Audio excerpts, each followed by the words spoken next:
well, can you hear me okay? It sounds like you can. Great. Well, welcome. We're incredibly excited to talk more about the BFR rocket and announce the first private astronaut, first a private citizen that's going to go into deep space. And I'm going to start off with just talking a bit about BFR and kind of how we got to this point. So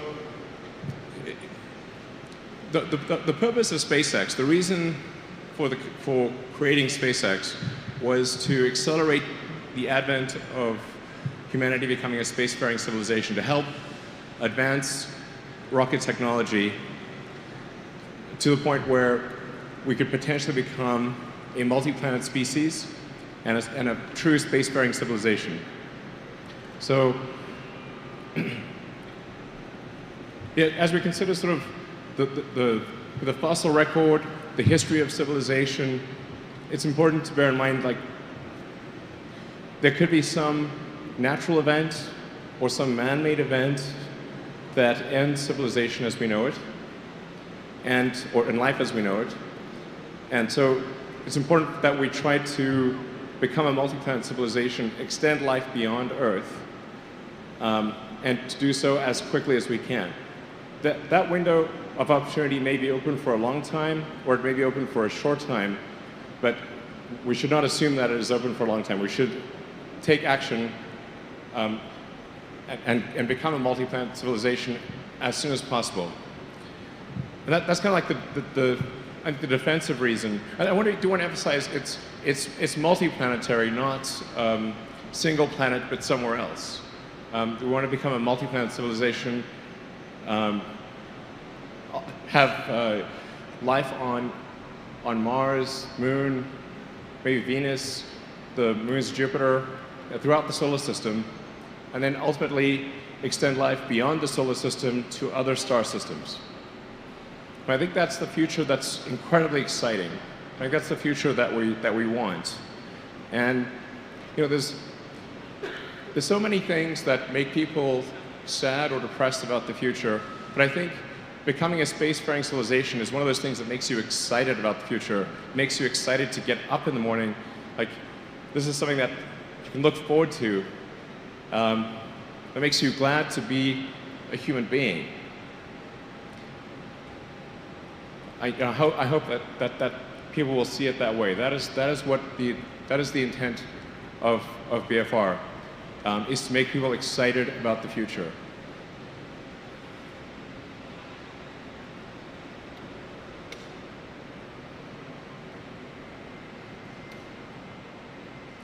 So this is sort of an illustration of what it would be like on Mars base. And I want to talk about it will show you, like, this is where we were 10 years ago. So we're almost at the 10th anniversary of SpaceX's first flight to orbit. So that was 2008. Yeah, September 2008. It's the first time we made orbit. And we'd had 3 attempts before that did not succeed.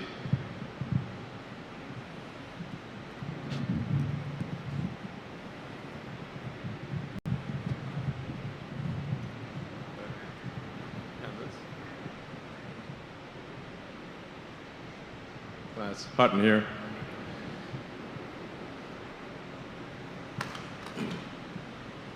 So we'd had 3 attempts to reach orbit, and then the fourth attempt reached orbit in September 2008. And if we had not reached orbit on that attempt, the SpaceX would not exist. So that was the fourth and final possibility of reaching orbit. So that was a very, very tough launch emotionally. But fortunately, that launch did make it to orbit. And then not long after that, we won our first really major NASA contract, or we won the space station servicing contract. And those were 2 things that were instrumental in SpaceX's success. Then that brings us to where we were earlier this year, which is the launch of Falcon Heavy. So we went from Falcon 1 being just a little rocket that could launch only half a ton to low Earth orbit, and it had no reusability, to Falcon Heavy, which is the most powerful rocket in the world by a factor of 2, with enough payload to orbit capability to put a fully loaded 737 passengers, fuel, and luggage into orbit. And we're able to launch sort of a fun payload, which is, a Tesla Roadster with sort of a Starman mannequin to Mars orbit. So we're able to launch quite a heavy payload to Mars orbit and bring the 2 side boosters back and land them back at Cape Canaveral. The center core didn't land successfully, but we'll be able to do that, we think, in a subsequent launch. But it was a massive change over the course of 10 years to go from just barely being able to get to orbit to the most powerful launch vehicle in the world by a factor of 2, to have a full reusability of the boost stage. We've now done missions where we've launched the boost stage several times, which is quite great. And then we've been able to refly our Dragon spacecraft. So it's an enormous change over the course of 10 years. And I think if you say, okay, how many people predicted in 2008 that SpaceX would have done these things by 2018? I think 0. I think 0. I'm not sure it's 0, but I'm not aware of anyone who had made that prediction, including me, by the way. I would have said this is unlikely. Nonetheless, in 10 years, we got from tiny rockets barely making it to orbit to the world's biggest rocket by far, with reusable boost stages and sending a car to Mars. By the way, a lot of people don't understand why we sent a car to Mars.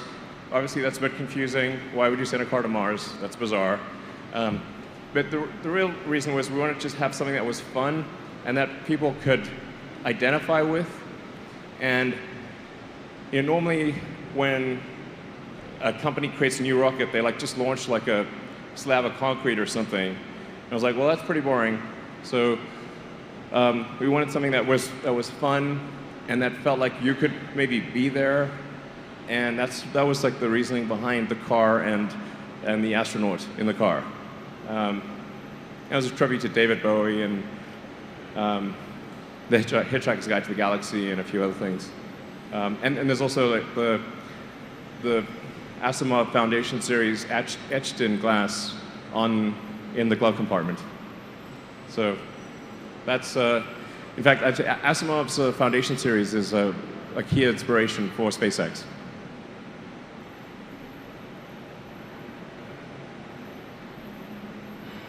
So just an update on BFR itself.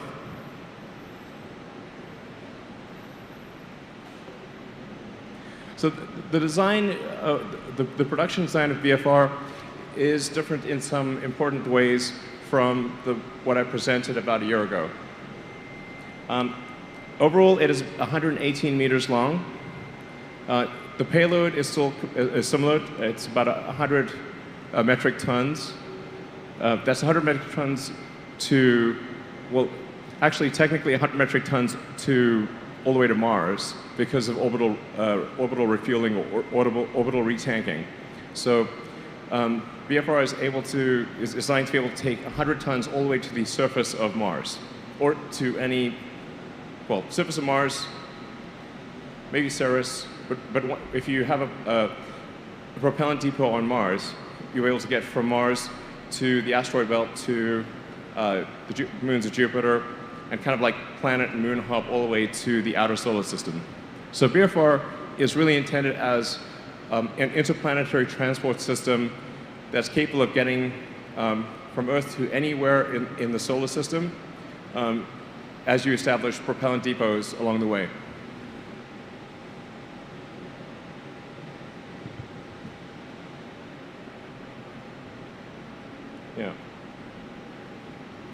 So we've increased the payload section to be over 1,000 cubic meters. I think it'll probably end up being something around 1,100 cubic meters. There are forward actuated fins and rear actuated fins. The way that BFR flies is somewhat counterintuitive. If you apply your sort of normal intuition, it will not make sense. I'll try to illustrate that in this presentation.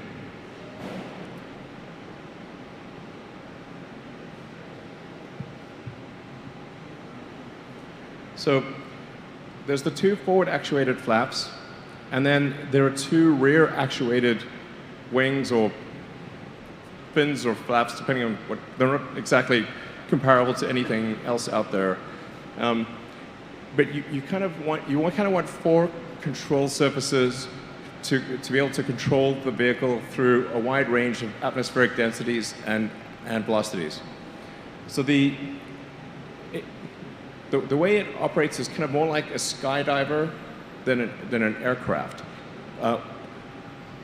Almost the entire time when it's re-entering, it is just trying to brake. It's just trying to stop.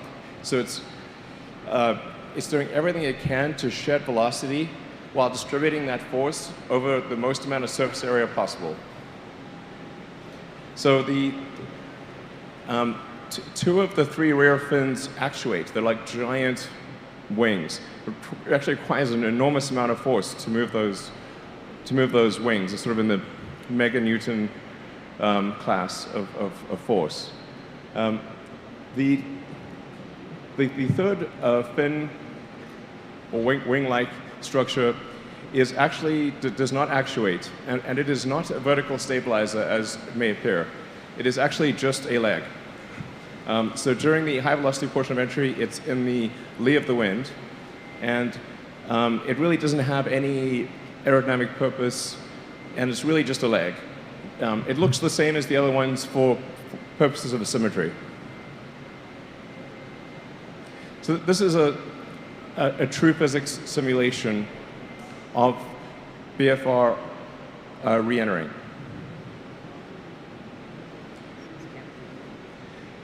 So it is mostly just coming in like this.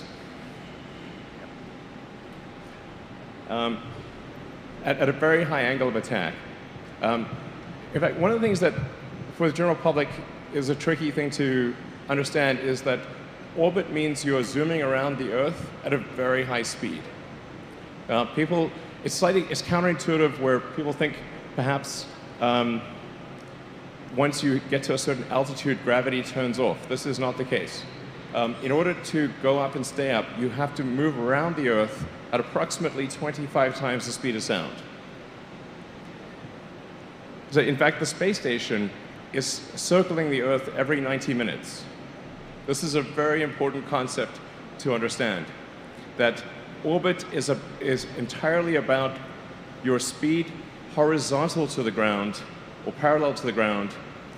It is going up and staying up the only reason you need altitude at all is to get out of atmospheric drag.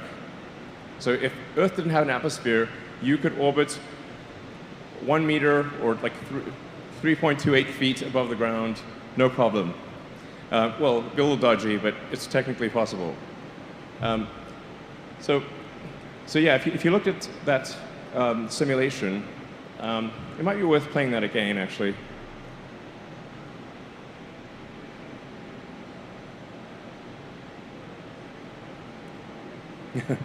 So you can see it's basically coming in, if this is the Earth, if this stage is the Earth, it's coming in like that.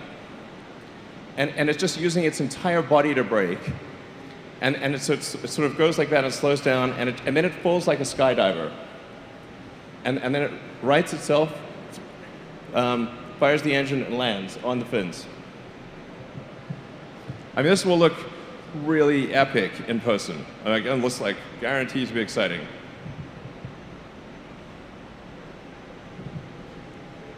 Then you can see it's sort of falling body first for quite a while.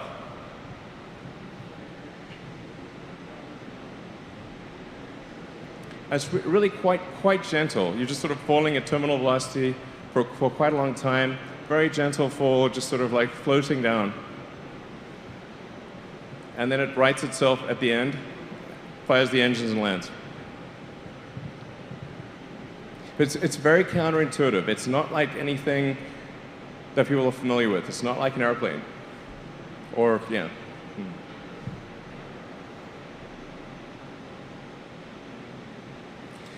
And then obviously, if you're landing on the moon, you don't need any aerodynamic surfaces at all because there's no air.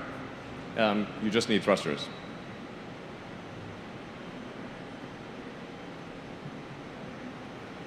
So the next steps with BFR are we're going to build it, or we are building it. This is a picture of the main cylinder section of BFR. So BFR is 9 meters in diameter. It's really quite enormous. You can get a sense of scale. Like that's to scale. So that gives you a sense of the size of the vehicle. Quite enormous. But we're already building it. So we've built the first cylinder section. So that's the first actual cylinder section of the BFR prototype. And we'll be building the domes and the engine section soon. And then this is the Raptor engine.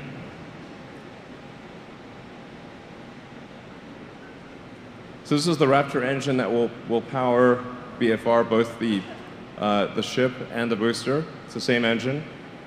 And this is approximately a 200-ton thrust engine that's aiming for roughly 300 bar or 300 atmosphere chamber pressure. And depending upon, if you have it at a high expansion ratio, has the potential to have a specific impulse above 380. But it's a stage combustion, full flow, gas. For those who are interested in technical details, I'm really excited about this engine design. I think the SpaceX propulsion team has done an amazing job on this engine design, and the SpaceX structures and aero. SpaceX team has done a phenomenal job in design of this. It's like super great. Like, well done, guys. I mean, like this is a stupidly hard problem, and SpaceX engineering has, I think, done a great job with this design. It's like I don't think most people, even in the aerospace industry, know what question to ask. It took us a long time to even frame the question correctly. Once we could frame the question correctly, the answer was, I wouldn't say easy, but the answer flowed once the question could be framed with precision. Framing that question with precision was very difficult. Oh, yeah. So this is the trajectory. So we'll take off, have booster separation, go into parking orbits, do a translunar injection, fly around the moon, and then come back and land. Yeah. That should take a few, basically about 4 or 5 days, and be very exciting indeed. We'll do a bunch of test launches without any people on board before having people on board. To be clear, it's going to be very important to test this vehicle thoroughly before putting anyone on board. Yeah, but I can't wait. I'm super fired up about this. This is amazing. So, funding BFR is definitely a key question, and that's really where we need to seek every possible means of funding. Obviously, we've got launching of satellites. We've got servicing the space station. So we've been transporting cargo to and from the space station for several years now. And next year we'll start transporting astronauts to and from the space station. We've got the Starlink global broadband system that we're developing, which will also be a key source of revenue. But then private customers or any customers for BFR are incredibly helpful in funding the development of the rocket. So that's where I'd like to introduce the first paying customer of BFR. So, let's see. Would Yusaku Miyazawa please come forward? Yeah.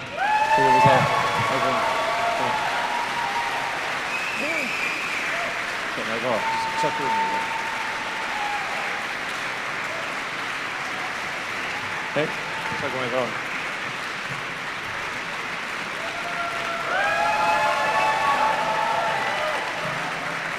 Thank you, Ira. Thank you, everyone.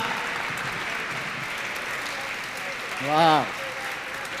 I am from Japan. My name is Yusaku Maezawa. You can call me MZ, please. Thank you, thank you, thank you. Thanks for coming to this conference today, and thanks for watching live streaming in the internet today. Yeah. Finally, I can tell you that I choose to go to the moon. Yeah. Finally, I can say I'm very glad to be here, and I'm really exciting and really honored, really appreciate to be able to share this announcement with you and people all over the world. Before talking about the moon and this project, I'd like to introduce myself a little bit, okay? Yeah. Oh, I cannot speak English very well, so please listen carefully, please. Yeah. You can see next photo. This is me. I was a skateboarder. And does anyone know where this is? No? This is Santa Monica. Yay! Yeah. I had been here. I had been Santa Monica, Los Angeles when I was 18 years old. And I was a skateboarder. I was so impressed by America. Its fashion, music, art, and culture. And of course, nice people like you. Kind. American people is very kind. Yes. And after 6 months staying here, I returned back to Japan and started music. Next photo, please. I played drums for the band. Our band music is so loud, so you don't have to listen to. But I was ex-musician. And after the band, I started my own company. Please? Yes. My company is founded 20 years ago by me. So this year, my company's 20th anniversary. Woo! Thank you. And finally, we started our private fashion label. That name is Zozo, Z-O-Z-O. And the Zozo slogan is Be Unique, Be Equal. We are all unique. At the same time, we are all equal. It's important for us. Yeah. You can check our website, zozo.com, zozo.com later. Thank you. Okay, that's all about me. So let's move talking about the moon and this project, okay? Yeah. Now on to the main topic of the day. Many of you may be wondering, why do I want to go to the moon? What do I want to do there? And most of all, why did I purchase the entire BFR? Entire BFR, very huge. For me, this project is very meaningful. I thought long and hard about how valuable it would be become the first private passenger to go to the moon. At the same time, I thought about how I can give back to the world and how this can contribute to world peace. This is my lifelong dream. Today, thank you. Thank you. Today, I'd like to tell you about my plans. Okay? Ever since I was a kid, I have loved the moon. Just staring the moon filled my imagination. It's always there and has continued to inspire humanity. That is why I could not pass up this opportunity to see the moon up close. And at the same time, I did not want to have such a fantastic experience by myself. That would be a little lonely. I don't like being alone. So I want to share these experiences and things with as many people as possible. So that is why I choose to go to the moon. I choose to go to the moon with artists. With artists. From now, I choose to invite artists from around the world on my journey. The first artist I thought of was, do you know, Jean-Michel Basquiat, you know? As you can see, I am wearing a Comedy Garrison t-shirt featuring Jean-Michel Basquiat. He already passed away. He's a New York artist. One day, when I was staring at his painting, I thought, what if Basquiat had gone to space and had seen the moon up close or saw the Earth in full view? What wonderful masterpiece would he have created? Just thinking about it now gets my heart racing. But once I got started, I could not stop thinking about who else. What if Picasso had gone to the moon? Or Andy Warhol? Or Michael Jackson? Or John Lennon? Or Coco Chanel? These are all artists that I adore. But sadly, they are no longer with us. But this is when I thought, there are so many artists with us today that I wish would create amazing works of art for humankind, for children of the next generation. And I wished very much that such artists could go to space, see the moon up close, and the Earth in full view, and create works that reflect their experience. This is a project that I designed and named Dear Moon. Yeah.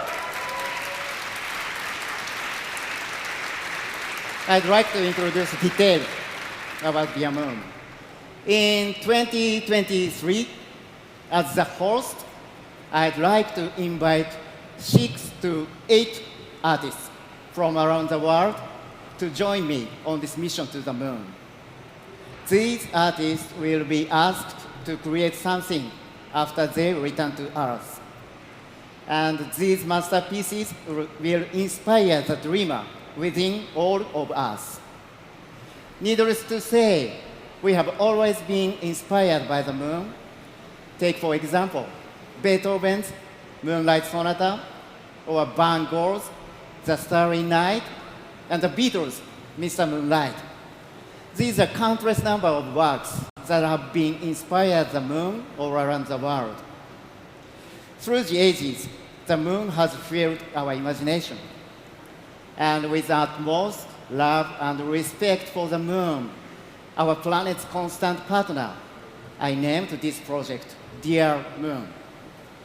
At the moment, I have not decided which artists I'd like to invite, but if possible, I'd like to reach out to top artists that represent our planet from various fields, including painters, sculptors, photographers, musicians, film directors, fashion designers, architects, etc. Luckily, we still have some time before 2023, so I hope to work very closely with SpaceX team and to research out to each artist personally. By the way, if you should hear from me, please say yes and accept my invitation. Please don't say no. Okay. In any case, there is still a lot that I cannot announce today, sorry. So I will continue to provide regular updates. We have also created a special website for Dear Moon, which will go live after the press conference. So please take a look. Domain will be dearmoon.earth. Dearmoon.earth, please check out. And I will also keep posting on my social media accounts. So please follow my accounts as well. Okay, so what did you think about this project? Oh. Thank you. Thank you.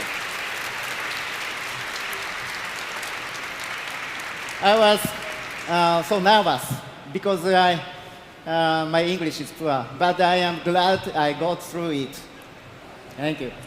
And I hope my English was not too painful to listen to. Lastly, to give you a summary of what I just tried to describe about the Dear Moon.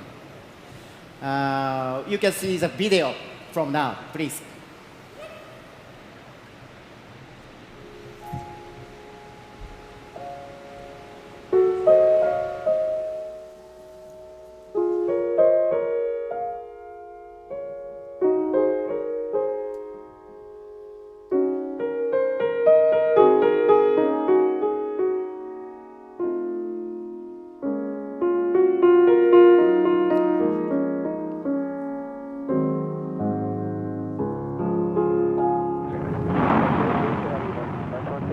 It has been 50 years since Apollo 8 achieved lunar orbit in 1968. The time has come for civilians to fly to the moon. In 2023, SpaceX will launch the world's first private lunar mission with its spacecraft, BFR. The first passenger will be Japanese entrepreneur Yusaku Maezawa, a globally renowned art collector who believes art has the power to promote world peace. Maezawa made a bold decision. A painter, photographer, musician, film director, fashion designer, Maezawa will invite artists that represent Earth on his journey to the moon. The distance to the moon is 240,000 miles.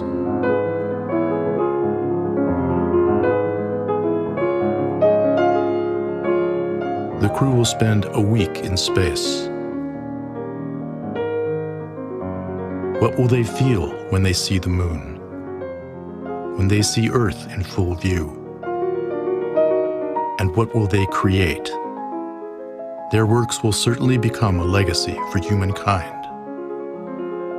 An awe-inspiring, global, universal art project is about to begin. Dear Moon.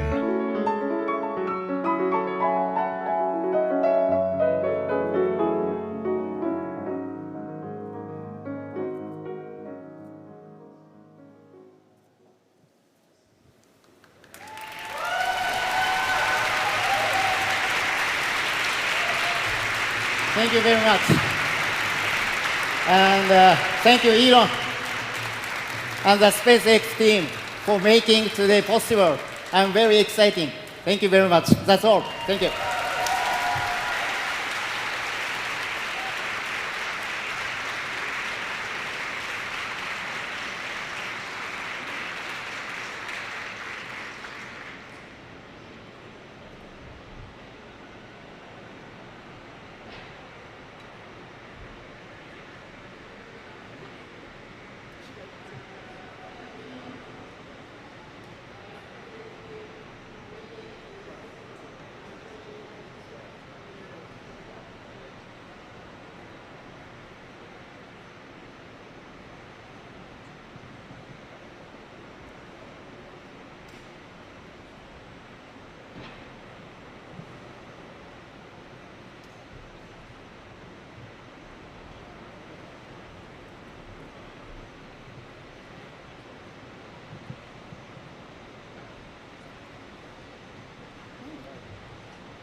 All right, so can we do some Q&A? I'm not sure. Sorry? Yeah. Great. How did the questions get asked? I'm not actually sure. Hi, Eli. It's Ken Chang from New York Times. Oh, okay. So Hey, Ken. in the past 2 years, we've seen 3 designs for this rocket, and it's 5 years before you plan to send these people to the moon. Have you finalized this? Are you still planning the hopper test next year? And could you sort of give more details of how you plan all these tests to be ready in 2023? Are you planning like an uncrewed mission to the moon and back? Yeah, so, but obviously you followed the whole progress of the design and indeed of SpaceX itself. So you've got quite a lot of background. I feel like this is the final iteration in terms of broad architectural decisions for BFR, BFS. There are a few ways to. There's more than one way to solve this problem, and the prior design, the iteration before this, decoupled the landing legs from the control surfaces and had essentially 6 legs and then 2 actuating rear flaps. I actually did not like the aesthetics of that design. And so we have the 3 sort of large legs with 2 of them actuating as body flaps or large moving wings, effectively. I think this design is probably on par with the other one. It might be better. It's slightly riskier, technically, because of coupling legs and sort of the actuating wing fin flaps. But I think it's the right decision overall. I think it looks beautiful. And I love the Tintin rocket design, so I kind of wanted to bias it towards that. If in doubt, go with Tintin. And then additional flights, we're going to do a lot of test flights. So we still anticipate doing hopper flights next year.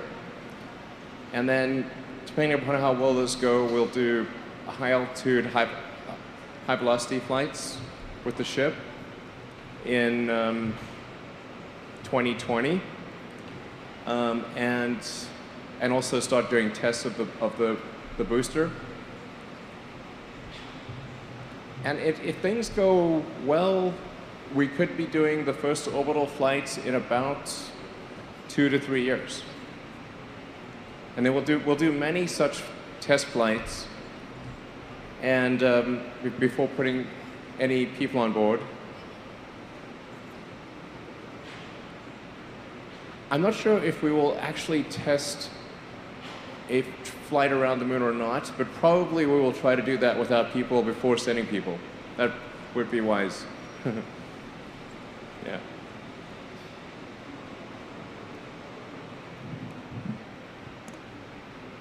Hi, I'm Toshi Ogata from the Japanese newspaper called Asahi Shimbun. Mr. Musk, you chose a Japanese citizen for the first passenger. Well, he chose us. What? Oh, okay. But what's your message behind that? The first passenger was a Japanese citizen instead of U.S. citizen or the rest of the world. What's your message to the rest of the world through this announcement? Well, he is I think, the bravest person and the most willing to do so. And he was the best adventurer, I think. He stepped forward to do it. To be clear, this is, it's really, we're honored that he would choose us. This is not us choosing him. Yeah, I would defer to comments. You know, maybe you would like to make some comments, but he's a very brave person to do this. And because he is paying, you know, a lot of money, we're not disclosing the amount, but he is paying a lot of money that will help with the development of this ship and booster. And ultimately, you know, this system, this BFR system, is intended to be able to carry anyone to orbit and to the moon and to Mars. And so he is ultimately helping pay for the average citizen to be able to travel to other planets. It's a great thing. Yeah.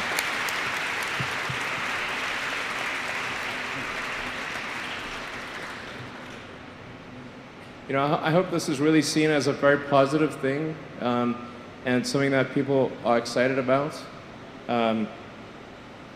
It's dangerous, to be clear. This is dangerous. This is no, you know, walk in the park here. You know, this will require a lot of training,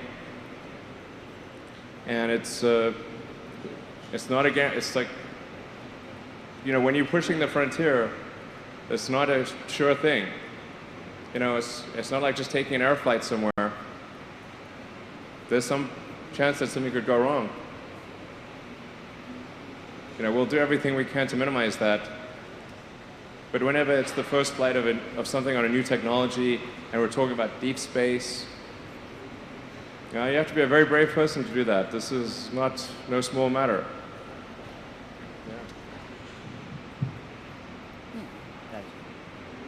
David Curley from ABC News. Two quick questions. It's impossible to know where the mic's coming from because I see the speakers. Sorry. Yeah, no worries. Yeah. No pad.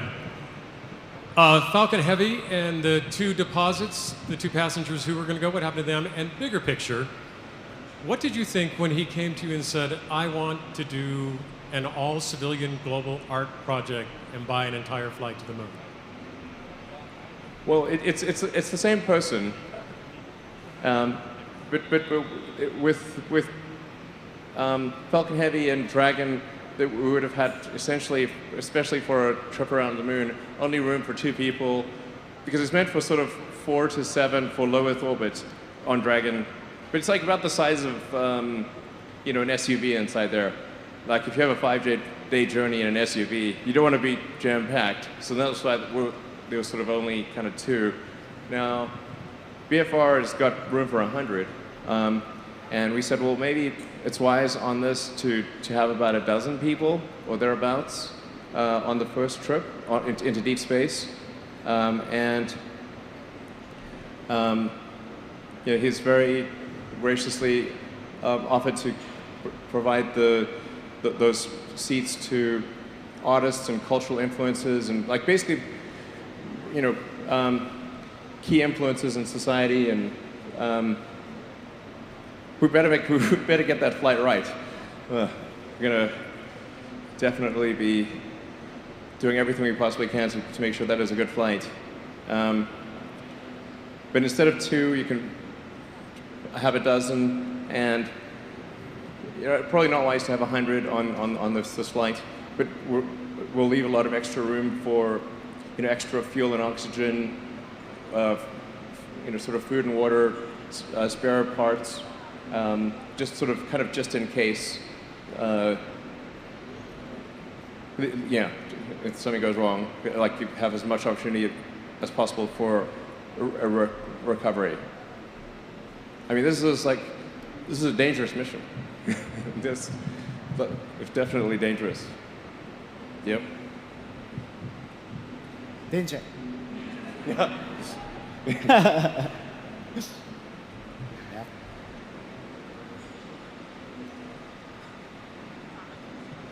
Hi, my name is Makoto Mitsui from the Yomiuri Shimbun, Japanese newspaper.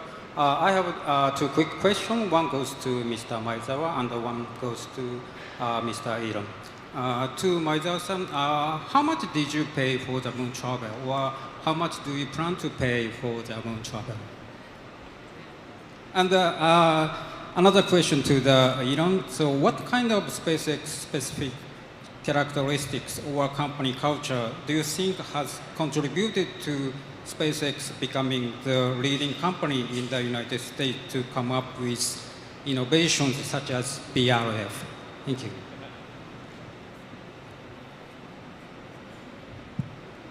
Sorry, I cannot answer the price, the cost today. Sorry.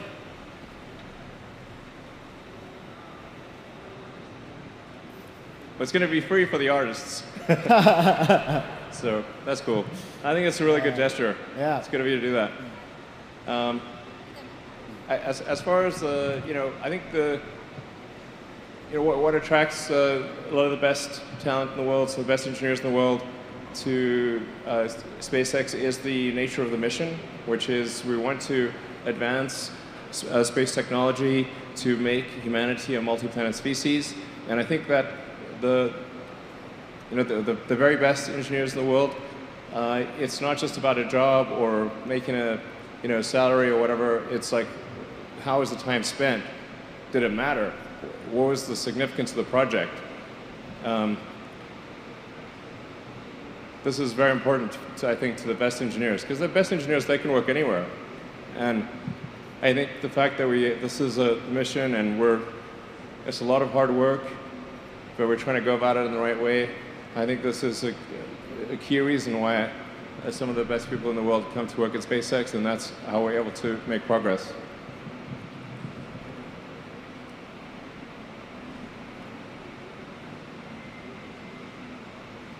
Maroon jacket, right here. Hey. Hi, how are you? Mireya Gabriel with CBS News. We just had a quick question. I mean, obviously we know that this is going to take a lot of time and a lot of effort, and a lot of precision. In the past, we've known that there have been project deadlines that have not been met. For example, with the Falcon Heavy, what makes you so sure that you can actually meet that 2023 deadline? No, we're definitely not sure. I want to be clear. And I think we've been pretty unsure about prior dates too. I mean, if I had some sort of crystal ball, I'd love to know, how long something will take. I mean, you have to set some kind of date that is kind of like the things go right date. And then, of course, we have reality, and things do not go right in reality. Usually there are many setbacks and issues. So, if we put a date out there, it's kind of like, well, if everything goes approximately right, then this is the date. But there's so many uncertainties. I mean, this is a ridiculously big rocket. It's got so much advanced technology. I mean, it's not 100% certain that we succeed in getting this to flight. It's not even 100% certain. I think it's pretty likely, but it's not certain. And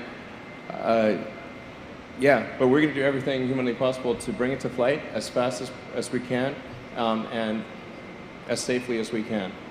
Yeah.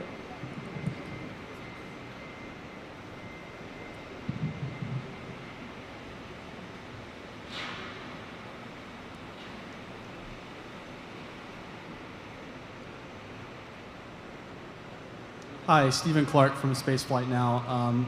Elon, have you made a decision on where the BFR will launch and land initially? And also, for Yusaku, if you're not saying how much you are paying, but can you say if you've made a down payment of any kind at this point?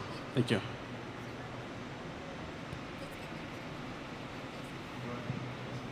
Yes, I did. Already. Yeah,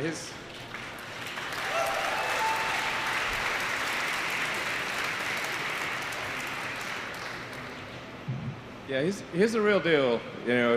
Definitely, it's made a significant deposit on the on the price, which is a significant price, and will actually have a material effect on on paying for the cost of development of VFR. It's a non-trivial amount it's of material impact to the BFR program.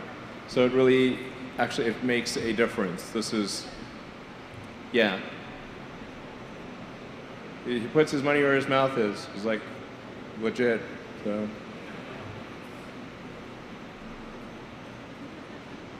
Sorry, there's another part to the question, maybe? I don't know. Yes. Have you selected a launch and landing site for BFR for the initial flights and the first orbital flights? Thank you. We've not yet firmly decided on a.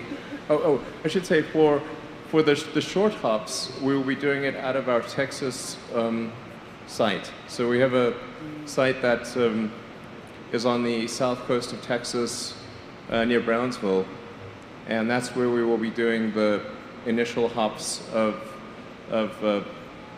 BFS. You should probably think of a different name, but this was like kind of the code name, and it kind of stuck. But we might change that name in the future. Yeah, the only thing is, like, I think we want to name like the first ship that goes to Mars after the Douglas Adams, my favorite spaceship, the Heart of Gold from Hitchhiker's Guide to the Galaxy. Yeah. As for the first orbital flights, we've not made a firm decision on that, and it may actually be that we launch from a floating platform. That's possible.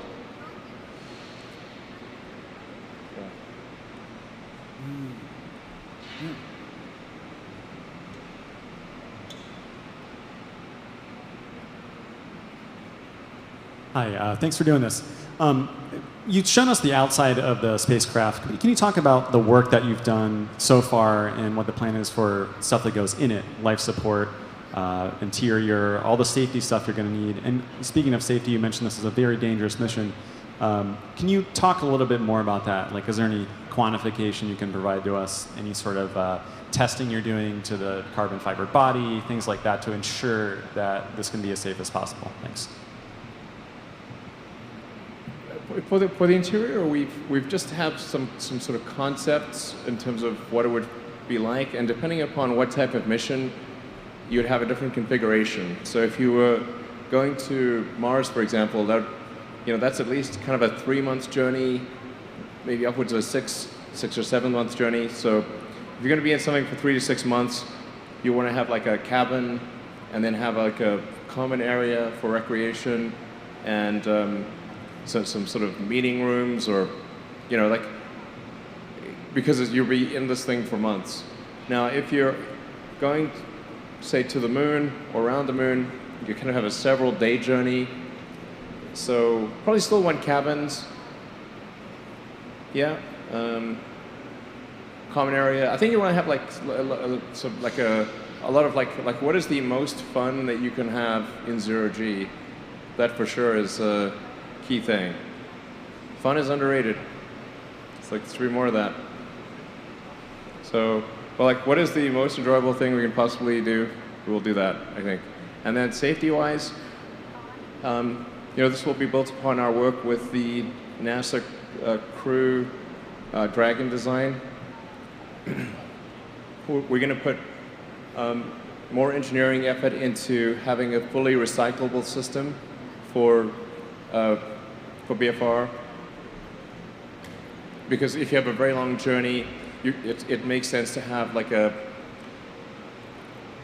sort of closed loop oxygen CO2 system, a closed loop water system. Whereas if you are, say, just going out for several days, you don't necessarily need to have a fully closed loop system.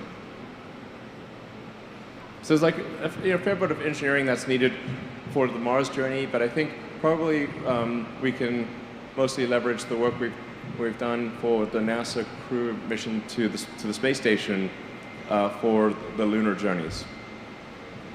And we've learned a great deal from NASA, and I really just want to, just give another word of appreciation to NASA. We would not be where we are today without them, and that NASA does remain our primary priority, along with national security space missions. Yeah. Hello, I'm Tim Fernholtz with Quartz over here. Hey Elon, hey MZ. Question for each of you. MZ, I'm curious if you could talk about what kind of training you expect to go ahead of this mission, what the experience is going to be like to you, and how much input you're having in that that's tourist experience. And then Elon, I'm just curious if you can tell us what percentage of the company's effort or time is going to BFR right now versus other projects? And how important is that April 2019 commercial crew flight to making this moon mission happen?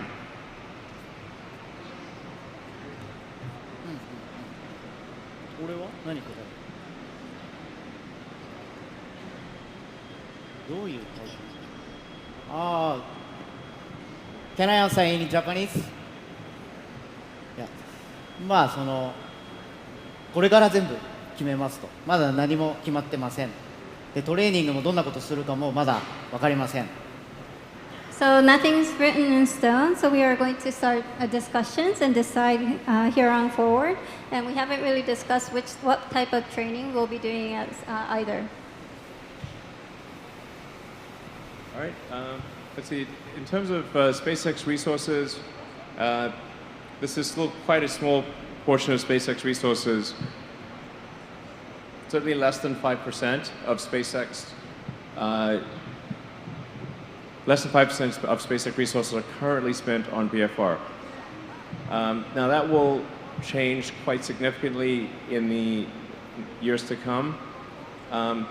But overwhelmingly, our resources are focused on launching satellites, transporting cargo to and from the space station, and then our top priority is the upcoming NASA crew mission next year, and we're hoping to do a test flight of Dragon 2 in December, and then a crewed flight next year, hopefully in the sort of second quarter of next year. So that's definitely our top priority. As we complete Crew Dragon, then we will shift our resources more and more to VFR. So I think, assuming that the National Crew Mission goes well, and that's really quite fundamental to the future of SpaceX. As I said, it's the top priority. Then, once that is, well, hopefully, assuming that is successful and goes well, then we're probably towards the end of next year, we would switch a majority of our new engineering development towards BFR by the end of next year.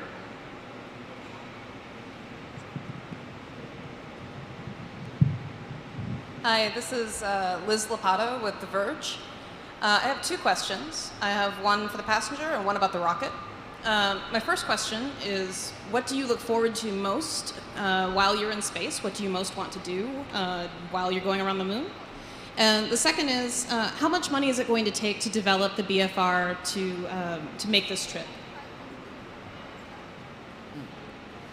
I love art, so アートとアートの融合だから、アーティストとアーティストがコラボレーションして何が生まれるかっていうのを目の前で見ることができるのが非常に楽しみです。So I love art, and I'm looking very much forward to seeing what different artists getting together could bring to life.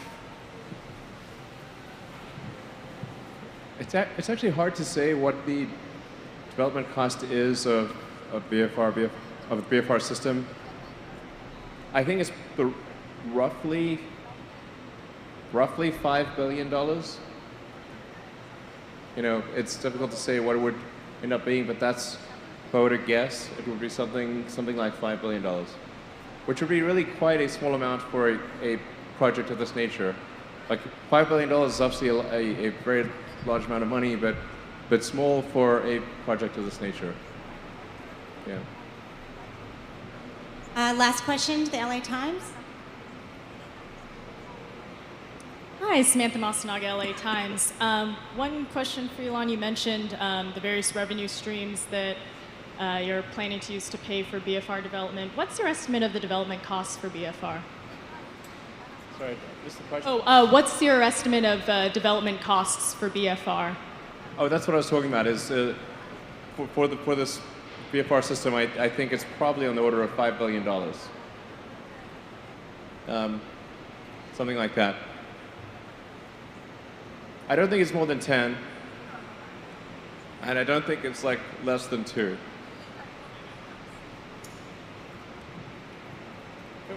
We do a few more questions if there's, yeah.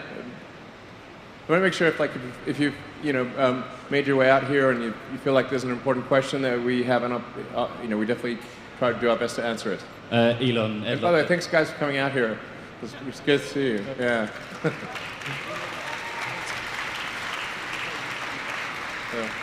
Elon, Ed Ludlow from Bloomberg Television. Thank you for the event. I have a question about lunar landing and trips to the surface, because you outlined your vision for multi-planet species, the future of the human race. Is that something concrete in the near term as a stepping stone or a way to drive additional revenue? And for the passenger, have you spoken to any of your billionaire friends, any of your high net worth friends, to either convince them of your vision to join you on BFR or to answer Elon's plea for funding for more BFR? If you could answer that, I'd be grateful. Thank you. Well, I think it'd be very exciting to have a moon base. I used to watch this corny show called Moon Base Alpha. It's made no sense, but it was cool. There was a base on the moon. We should have a base on the moon. Why do we? It's 2018. Why is there no base on the damn moon? There should be one, and we should go there a lot. I think that'd be amazing to have a base on the moon, particularly if it was something where the average person, if they saved up, could go. That'd be incredible, and that's the kind of thing we want to do. Sorry? Oh yeah. No, BFR is designed to land on any surface in the solar system, whether there's air or not. That's why it's important to have a propulsive landing system. Wings and landing gear work great on Earth, but they kind of need an atmosphere and a runway. Who's going to build that runway? How do you begs the question. Somebody's going to build the runway. Also, there's no air on the moon, but tricky to land with wings. So propulsive landing is the way to go. It's actually the only way to go, really. You could try to use if you had a small payload, try to sort of bounce. That was one of the Mars missions, had a inflatable kind of bouncy castle thing. But I don't think that's gonna sell well. So propulsive landing is the way to go. And this is designed for propulsive landing, and the fins are designed to deal with a wide range of atmospheric conditions. So it could, land on in theory, another planet with atmosphere. You wouldn't want to land on Venus, though. Yeah, it's kind of like Mars and Earth, pretty much, that have an atmosphere. Everything else is either not relevant in its atmosphere, or it's like a gas giant or something like that. So you really want propulsive landing, and then you use an atmosphere if it's helpful for braking, but you don't require it. Yeah. But we want it'd be great if there was regularly scheduled flights to the moon. I mean, that's a great future. That's a great future. Yeah.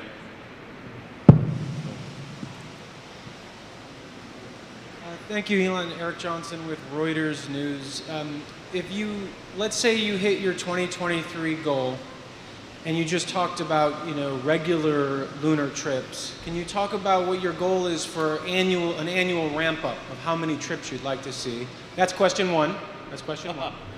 And then the second part is, Boeing CEO has said that the first humans will go to Mars on a Boeing rocket. Game on. Let's do it. Okay, that's what I want to ask you is, given the increased competition, good. What do you have to say to that? Thank you so much. I say yeah, good. That's I'm glad you said that. That's great. We should do it.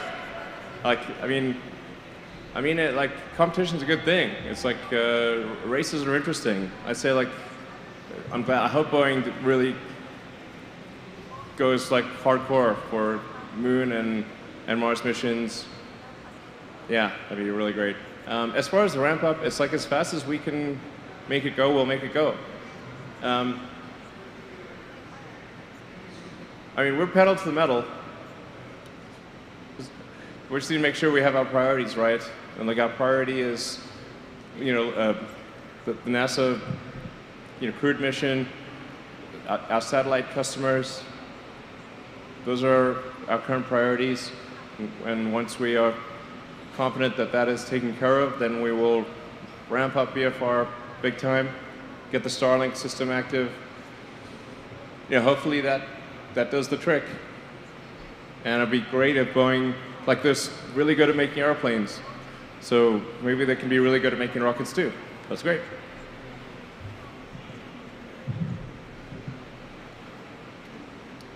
Hey Elon, Tim Dodd, the Everyday Astronaut here.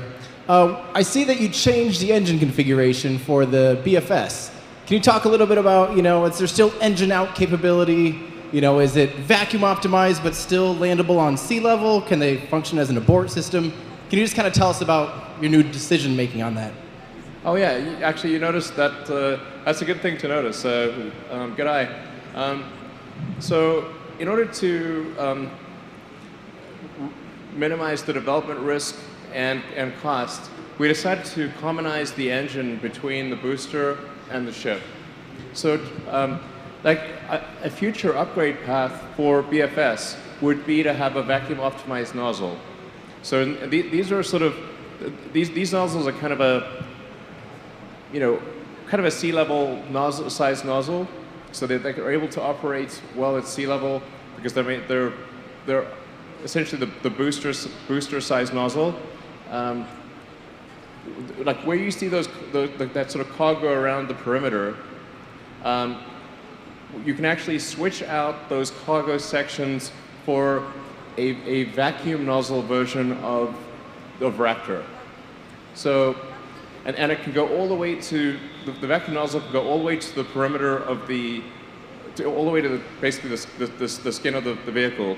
So you can have you could have something which has maybe three or four times the exit diameter of the Raptors that you see there as engines in the perimeter, and the exchange would be that you'd lose basically 2 of those cargo racks in exchange for every vacuum engine, but then your total payload performance to Mars would increase significantly.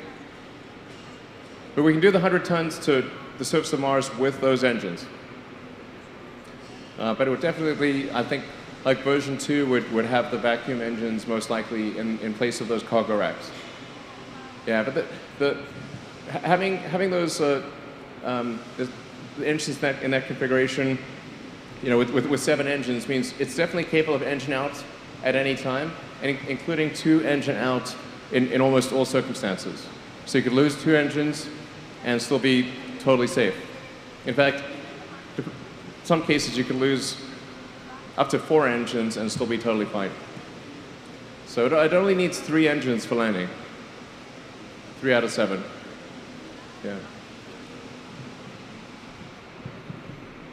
Yvan Couronne of Agence France Presse. Mr. Maezawa, have you thought about how you're going to select the artist? And Mr. Musk, can you give us an idea of whether Mr. Maezawa contributed more or less than 5% of the development cost?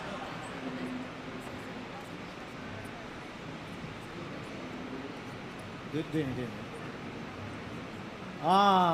と。基本的には自分の好きなアーティストに声をかけたいです。In principle, I would like to reach out to the artists that I love. で、5% でもやってくれてありがとう。And I'm happy with just 5%. Thank you very much for working on the rocket. Enough. Thank you. Well, I don't think we're gonna obviously do any percentage math that would kind of give it away, But it's a material percentage. Material percentage. Hi, Elon. Robert Perlman with Collect Space and Space.com. Okay. Sorry, it's almost impossible to see what's going on. Okay. You showed a trajectory screen before.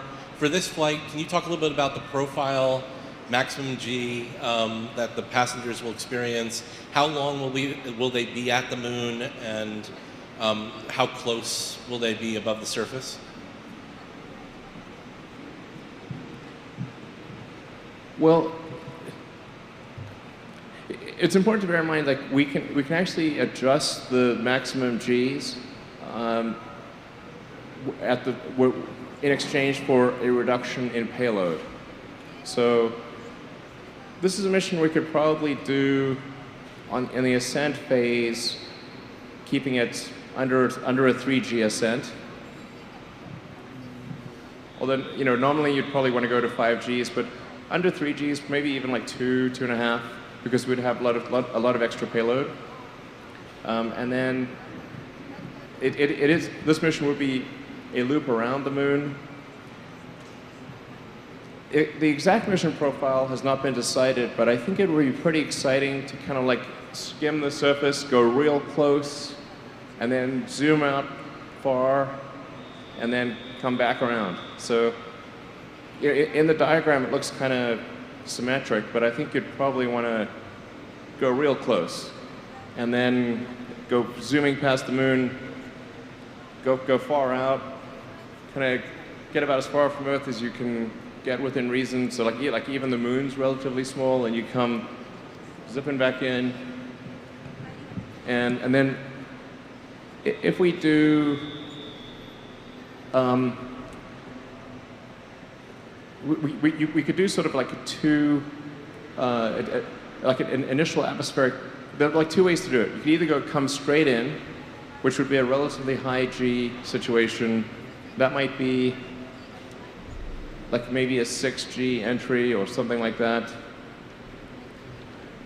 Or you could do one where you skim the atmosphere and shed velocity, and then capture into low Earth orbit, and then do a deorbit burn and come in which case you could probably keep the entry Gs hopefully to around 3.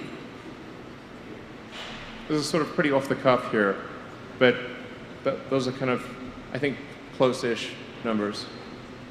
Yeah.